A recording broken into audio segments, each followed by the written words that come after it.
ಲಿವ್-ಇನ್ ಸಂಗಾತಿಯನ್ನ ಕೊಂದು ಜೈಲು ಸೇರಿದ್ದ ವ್ಯಕ್ತಿ ಪೊಲೀಸ್ ಕಸ್ಟಡಿಯಲ್ಲೇ ಹೃದಯಾಘಾತದಿಂದ ಸಾವನ್ನಪ್ಪಿರುವ ಘಟನೆ ಗುಜರಾತ್ನ ಸೌರಾಷ್ಟ್ರದಲ್ಲಿ ನಡೆದಿದೆ.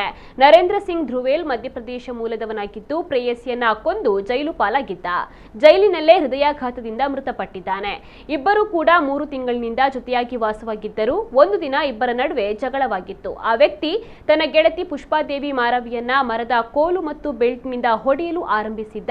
ಮಾರವಿಯ ದೇಹದ ಮೇಲೆ ಗಂಭೀರವಾಗಿ ಗಾಯಗಳಾಗಿದ್ದವು. ಇದಲ್ಲದೆ ಆ ವ್ಯಕ್ತಿ ಮಹಿಳೆಯ ಮುಖವನ್ನ ಕೂಡ ಕಚ್ಚಿದ್ದ ಎಂದು ಆರೋಪಿಸಲಾಗಿದೆ. ಮರಣೋತ್ತರ ಪರೀಕ್ಷೆಯ ವರದಿಯು ಮಹಿಳೆ ತೀವ್ರ ಗಾಯಗಳು ಮತ್ತು ದೈಹಿಕ ನೋವಿನಿಂದ ಸಾವನ್ನಪ್ಪಿದ್ದಾಳೆ ಎಂದು ದೃಢಪಡಿಸಿದೆ. ಪೊಲೀಸರು ಆತನನ್ನ ಬಂಧಿಸಿ ಹೆಚ್ಚಿನ ವಿಚಾರಣೆಗಾಗಿ ವಶಕ್ಕೆ ಪಡೆದುಕೊಂಡಿದ್ದರು. ಆತನಿಗೆ ಎದೆನೋವು ತೀವ್ರವಾಗಿತ್ತು.